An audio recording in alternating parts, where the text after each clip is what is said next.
Hello friends, welcome to Krishna automation. आज हम PLC automation का प्रोजेक्ट ले रहे हैं और जिस मशीन का प्रोजेक्ट ले रहे हैं उस मशीन का नाम है ऑटोमेटिक मिक्सिंग मशीन। ये दवाई की फैक्ट्री नहीं होती, दवाई की फैक्ट्रियों में 2-3 तरह की दवाई को क्या करना है, जैसे मिक्स करना है। तो ये ऑटोमेटिक मिक्सिंग मशीन है जिसमें पाउडर होंगे 2-3 तरह के, उनको ऑटोमेटिकली क्या करना है, मिक्स करना है। तो आप समझो कि जब मिक्स करना है तो उस मशीन में सबसे पहले मशीन का नाम आपको पता होना चाहिए। जब हम प्रोजेक्ट लेंगे तो मशीन का नाम क्या है, ऑटोमेटिक मिक्सिंग मशीन, ठीक है। अब मशीन के फंक्शन, तो मशीन के फंक्शंस में हम डिफरेंट पार्ट्स और उनका काम और उसमें इनपुट आउटपुट की डिटेल स्टडी करेंगे। तो इस मशीन में कुछ ऑटो फंक्शन के लिए हमने जो स्टेप्स लिए, एक जैसे ट्रॉली है तो सबसे पहले क्या होगा, ट्रॉली ऊपर उठेगी जिसमें मटेरियल है। तो सबसे पहले क्या हुआ, मटेरियल वाली ट्रॉली ऊपर उठी या बाहर होगी तो अंदर जाएगी। भाई मटेरियल होगा तो मटेरियल ऐसा तो है नहीं कि बाहर रखे भरोगे, तो एक चैम्बर होगा। क्या होगा, उस चैम्बर में मटेरियल जाएगा। तो चैम्बर में जाने के 2 तरीके हैं।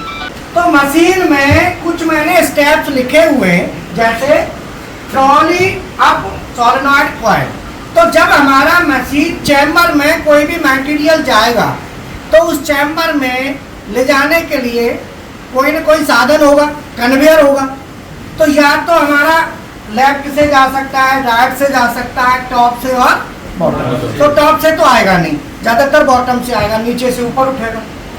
तो हमारा सबसे पहले जो हमारा चैम्बर है, हीटिंग चैम्बर, जहाँ पे मिक्सिंग चैम्बर है, जहाँ पे मिक्सर होगा ना, तो मिक्सर जो है ना वो क्या होगा, मोटर उसको रोटेट करके घुमाएगी ना। तो सबसे पहले ट्रॉली अप सोलेनॉइड कॉइल, मतलब यहाँ पे जो मशीन है, जिस मशीन का प्रोजेक्ट हमारे पास आया है उसमें ट्रॉली पे मटेरियल है और ट्रॉली सबसे पहले ऊपर हुई। कहाँ हुई? उसके बाद मिक्सचर मोटर ऑन, जो मिक्सचर है उसकी मोटर चालू हो जाएगी। तो जैसे ही ट्रॉली अप होगी, अप होते ही मिक्सर की मोटर चालू हो जाएगी। अब मिक्सर की जो मोटर है वो 25 HP की मोटर है। इसका मतलब कि इसमें स्टार डेल्टा स्टार्टर लगेगा। कौन सा स्टार्टर लगेगा? क्यों लगेगा? क्योंकि मोटर 25 HP की है, ठीक है।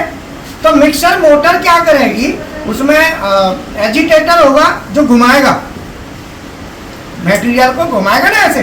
तो ब्लेड होंगे, तो ब्लेड क्या करेंगे, उसको पाउडर को घुमाएंगे। तो इसके बाद क्या है, साथ ही साथ जैसे ही मोटर ऑन होगी तो पहले स्टार से डेल्टा में जाएगी, जाने के थोड़ी देर बाद तुरंत हीटर ऑन हो जाएंगे। हीटर क्या करेंगे, वहाँ के टेम्परेचर को मेंटेन करेंगे। जब पाउडर मिलाए जाएंगे तो उसमें टेम्परेचर का ध्यान रखेंगे कि भाई कितना टेम्परेचर पे हमें कंट्रोल करना है, रखना है। तो जैसे ही हमारा, अब बात आती है कि इसमें क्या लगेगा, 10 किलोवाट की मोटर है, हीटर है। तो 10 किलोवाट के हीटर है तो इसमें एक ही कॉन्ट्रैक्टर से चलेंगे, क्योंकि हीटर को जब चलाते हैं तो हमें सिंगल कॉन्ट्रैक्टर से काम चल जाता है। क्योंकि हीटर के जो कनेक्शन होते हैं वो या तो स्टार में होंगे या डेल्टा में होंगे।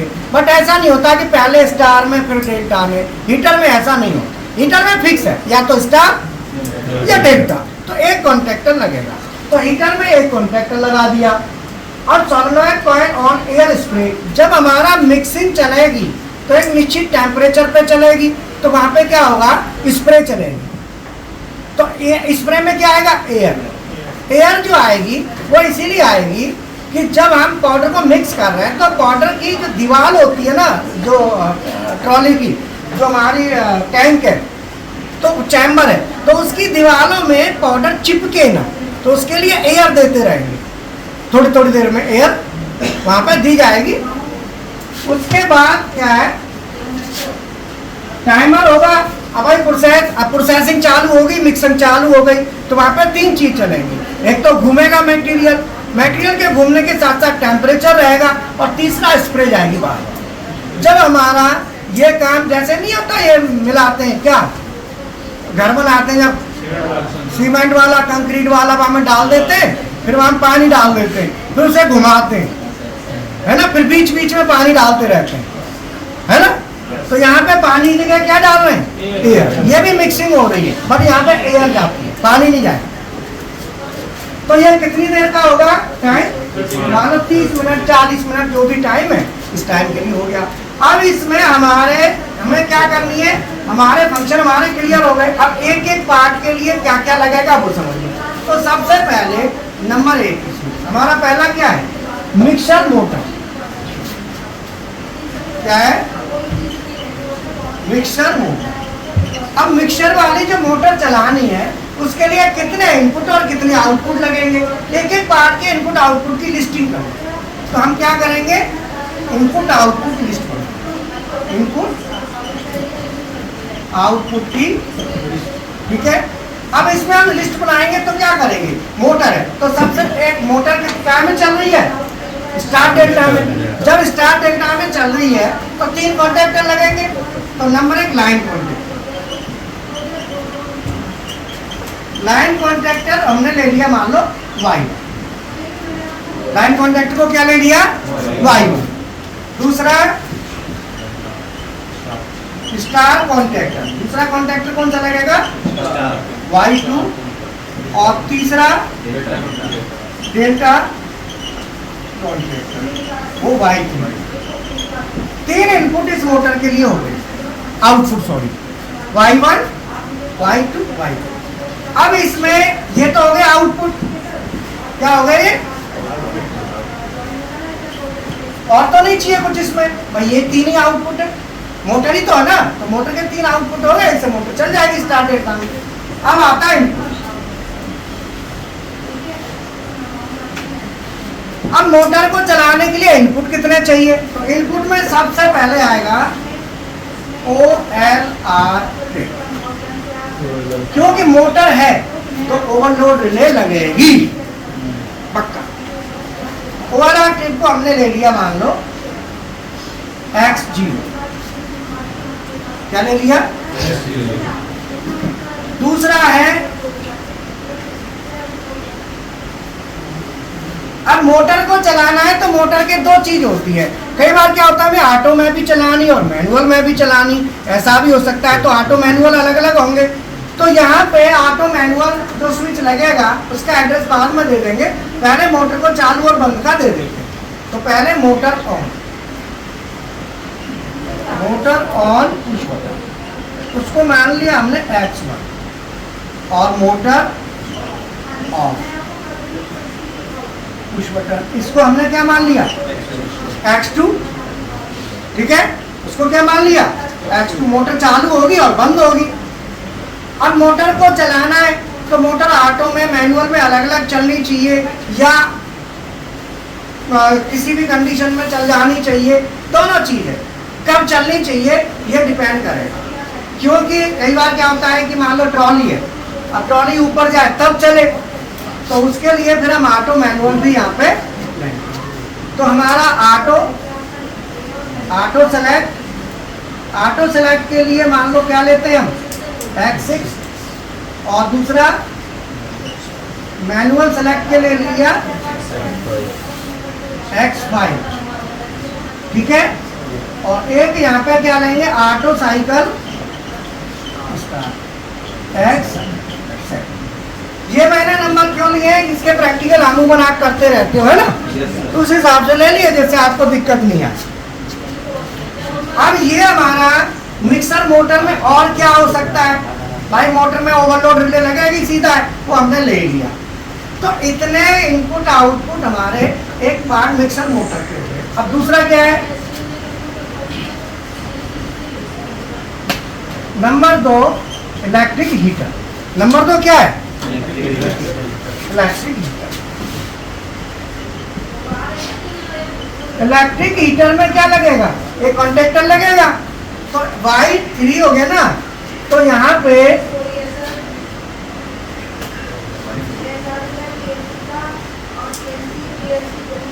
कॉन्टेक्टर के लिए लग जाएगा Y4 लग गया हीटर के लिए। भाई Y4 ऑन होगा तो हीटर हमारा ऑन हो जाएगा। ठीक है, अब हीटर हमारा ऑन होगा तो हीटर को ऑन ऑफ कैसे कराएंगे, अब ये सोचो। हीटर के लिए भी ऑटो मैनुअल होना चाहिए। तो हीटर के लिए क्या है, यहाँ पे अब हीटिंग की बात आएगी तो हीटिंग के लिए हमें क्या क्या चाहिए, ये तो आउटपुट हो गया, ठीक है, अपने कॉन्टैक्टर का आउटपुट हो गया। अब हीटर के लिए हम क्या लगाएंगे, पीएलसी। तो हम यहाँ पे हीटर में क्या करना है, टेम्परेचर कंट्रोल करना है। क्या करना है, टेम्परेचर कंट्रोल। अब हीटर तो ऑन हो गया, अब टेम्परेचर देगा, हीटर तो चलता रहेगा, टेम्परेचर बढ़ता जाएगा। तो टेम्परेचर बढ़ते बढ़ते बहुत हो जाएगा। हमको क्या चाहिए, उसे कंट्रोल करना है कि ज्यादा न ज्यादा हो न कम हो, जो हम सेट कर दें उतनी पर चले। तो यहाँ पे टेम्परेचर को क्या करना है, कंट्रोल। अब टेम्परेचर को हमें कंट्रोल करना है तो टेम्परेचर ना तो ज्यादा जाए ना कम जाए। तो उसके लिए हम जो है ना, कल हम स्टडी कर रहे थे डेल्टा की, पीएलसी की, जो मॉड्यूल आता है एक एनालॉग का, तो एनालॉग मॉड्यूल लगा देंगे तो उससे हम टेम्परेचर को करेंगे। अब टेम्परेचर में टेम्परेचर सेंसर कौन है, यहाँ पे सबसे पहले देखेंगे कि टेम्परेचर सेंसर कौन है। तो टेम्परेचर को सेंस कौन कर रहा है, तो टेम्परेचर सेंस करने के लिए लगे होते हैं, या तो होता है थर्मोकपल,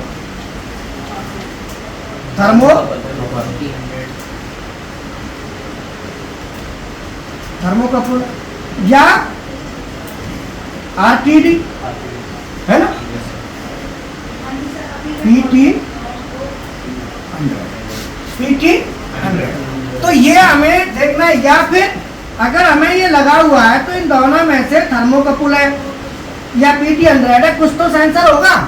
तो सबसे पहले हम देखेंगे कि इसमें थर्मोकपल लगा है कि PT100 लगा है। सेंसर देख लो कि टेम्परेचर कंट्रोल करने के लिए टेम्परेचर सेंसर होगा ना, जो फीडबैक देगा कि कितना टेम्परेचर चल रहा है। तो उसके लिए हमने दो में से जो भी लिया तो इसके अलग अलग मॉड्यूल आते हैं। तो कल मॉड्यूल बताया था, क्या मॉड्यूल था इसका, DVP, बोलो मॉड्यूल का नाम क्या था,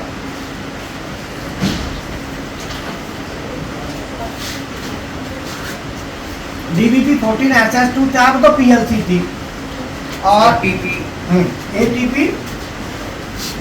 मैंने ना लिखा हुआ है मॉड्यूल। तो इसमें टेम्परेचर का मॉड्यूल हम लगा देंगे।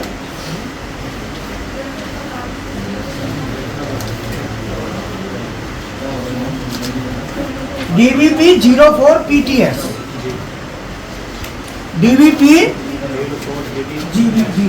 तो हम क्या लगाएंगे, DVP04 PTS। तो ये हमारा PT100 के लिए है, ठीक है। तो ये टेम्परेचर को मेंटेन करने के लिए हम इसको लगाएंगे PT100 वाले को। थर्मोकपल होता तो थर्मोकपल लगाते। थर्मोकपल वाला कौन सा था, TCS, DVP09 TCS, DVP04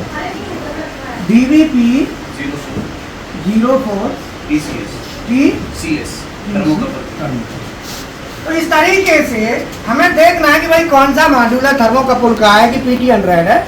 अब इसमें टेम्परेचर को मेंटेन करना है तो इसका अलग से लैडर लिखा जाएगा जो इसको मेंटेन करेगा, ठीक है ना। अब आता है कि इसमें मॉड्यूल के थ्रू हम इसको कंट्रोल कर लेंगे, पूरा लैडर इसका लिख लेंगे। हमने टेम्परेचर कंट्रोलर लगा दिया, तो टेम्परेचर कंट्रोलर कौन सा लगाया, DVP04 ये लगा दिया। अब एस का मतलब है कि आपकी जो PLC है SS वाली सीरीज के साथ ये लगेगा। अगर हम इसे PLC के साथ नहीं लगाते तो डायरेक्ट RS485 से भी इसका हम सिग्नल कम्युनिकेशन के थ्रू ले सकते हैं। बट अगर आपने PLC के साथ लगाना है तो इसके पास साथ SS वाली PLC लगेगी। तो DVP14SS2 वाली थी ना अपने, उसके साथ ही लग जाएगा जो यहाँ लगी हुई है, इसके साथ ये अटैच हो जाएगा। अब इसमें दो हो गए, तीसरा भाग, तीसरा क्या है, नंबर 3 पे आता है, हीटर हो गया, air spray solenoid, air spray. अब एयर स्प्रे सॉलिनॉइड में सबसे पहले हम देखेंगे कि भाई जो एयर आ कहां से रही है, या तो हम बनाए एयर या एयर प्लांट में तो आती है कंप्रेसर के थ्रू, कंप्रेसर लग जाता है, वहां से आती रहती है। तो ये एयर तो आ रही है कंप्रेसर के थ्रू, हम खाली इसमें सोलेनॉइड कॉइल लेंगे। तो इस एयर स्प्रे की जब सोलेनॉइड लगाएंगे तो इसके लिए एड्रेस लेंगे आउटपुट। तो इसमें आउटपुट क्या होगा, कोई भी वाई ले लो, Y5 ले लो। अब आउटपुट हमने ले लिया, बाकी आती है बात इनपुट की। तो इनपुट की कंडीशन क्या है, अगर आपने मैनुअल स्प्रे करना है तो मैनुअल ऑटो सेलेक्टर हमने लगा दिया, तो मैनुअल सेलेक्टर सेलेक्ट करके स्प्रे हो जाए। और ऑटो में तो इनपुट में तो स्प्रे क्या है कि जब ऑटोमेटिक कराएंगे तो हर इसका टाइम दे दिया, on time 2 second, of time 5 minute. मतलब ये स्प्रे होगी तो 5 मिनट बंद रहेगी, फिर 2 सेकंड के लिए, फिर 5 मिनट बंद रहेगी, फिर 2 सेकंड के लिए, फिर 5 मिनट बंद, फिर 2 सेकंड। तो हमारा जो इनपुट ये तो ऑटोमेटिक हो गया। अब मैनुअल करना है तो मैनुअल के लिए कोई बटन लगा दो, क्या मैनुअल में सेलेक्ट किया और कुछ बटन लगा दो, मैनुअल है ना, पीवी कुछ बटन, और इसको एड्रेस दे दो, X7 हो गया ना, फिर X10, क्योंकि इसमें 8 9 नहीं आएगा, फिर सीधा 7 1 2 3 कौन से बीच में रह गया ना कोई 3 और 4, तो इसको X3 दे दो, 3 और 4 रह गया तो 3 दे दिया। अब स्प्रे क्या होगी, हम बटन दबाएंगे स्प्रे होगी, जब तक बटन दबाएंगे तब तक स्प्रे होगी। बोले बात समझ में आई। अब स्प्रे होने के बाद फिर हम क्या करेंगे भाई, मैनुअल में कई बार होता है, मान लो स्प्रे है, मैनुअल में भी हमें पता होना चाहिए, कई बार चेक करनी है तो स्प्रे देख लें कैसे होती है। तो मैनुअल में बटन के द्वारा होगा, तो ये क्या है मैनुअल। और ऑटो में टाइमर लगेगा। ऑटो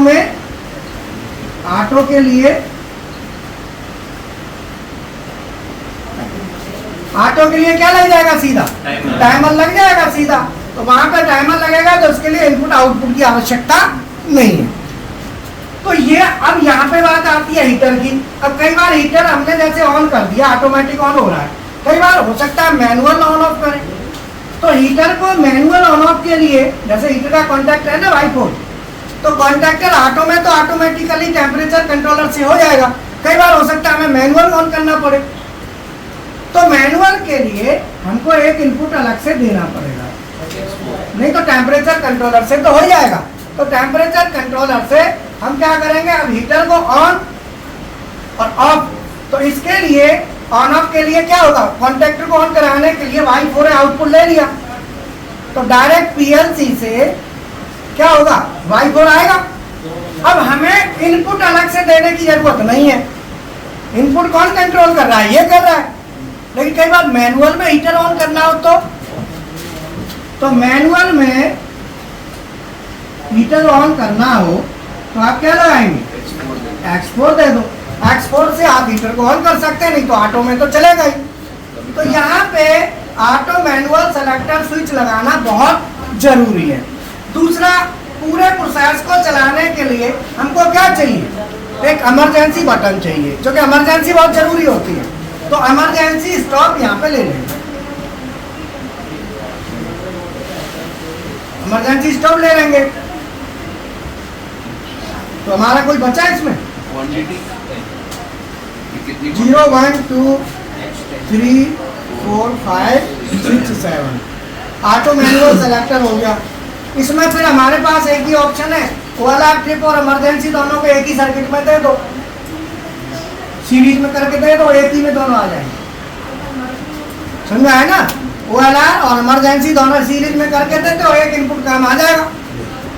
जब आपके पास इनपुट की संख्या कम पड़ रही है तो फिर ऐसे जुगाड़ बनाओ, ट्रिप होना है, आप ये दबाएंगे तो भी ट्रिप होना है, ये दबाओगे तो भी ट्रिप होना है। भाई ओवरलैप ट्रिप हो जाएगी तो पूरा सर्किट ट्रिप होगा, पूरे कंट्रोल को ही ऑफ कर देगा, इसे पूरा कंट्रोल ऑफ होना चाहिए। इमरजेंसी का मतलब है पूरा कंट्रोल ऑफ। तो इस तरीके से सबसे पहले हमने क्या किया, लिस्टिंग कर ली। अब फिर तो क्या हुआ, सबसे पहले हम सप्लाई कहाँ से लाएंगे, इमरजेंसी से। इमरजेंसी से सीरीज में डालेंगे OLR। तो यहाँ पे हम कैसे लेंगे सर्किट में, हम सबसे पहले इमरजेंसी स्टॉप लेंगे। इमरजेंसी का क्या लेंगे, NC। हमेशा इमरजेंसी का NC लेना है और OLR का भी NC लेना है। दोनों के NC लेके फिर हमारा इनपुट बनेगा, वो क्या बनेगा, हमारा इनपुट क्या बन गया, X0। भाई X0 इनपुट बना ना। अब X0 से कोई मेमोरी बिट ऑन करा लो, उस मेमोरी बिट से आप आगे सर्किट ले सकते हैं। X0 के टर्मिनल में पहुंच गया। तो जब हम कोई भी लैडर लॉजिक लिखेंगे तो लॉजिक लिखने के लिए सबसे पहले हम क्या करेंगे, X0 का एनो। भाई दोनों ओके तभी तो NC बनेगा। तो X0 का एनो लेके बाकी के सारे फंक्शन इसके अंदर लिखे जाएंगे। तो बाकी मोटर का है, ट्रॉली अप डाउन के लिए वो कह रहे हैं कि हम अपने आप कर लेंगे, मैनुअल में रख लेंगे, कोई दिक्कत नहीं। तो ट्रॉली वाला हम सेक्शन नहीं लेंगे। तो ट्रॉली वाला क्या है, ट्रॉली अप डाउन का तो हमने लिया भी नहीं ना। अब हमने लिया भी नहीं और इसमें है भी नहीं इस PLC में।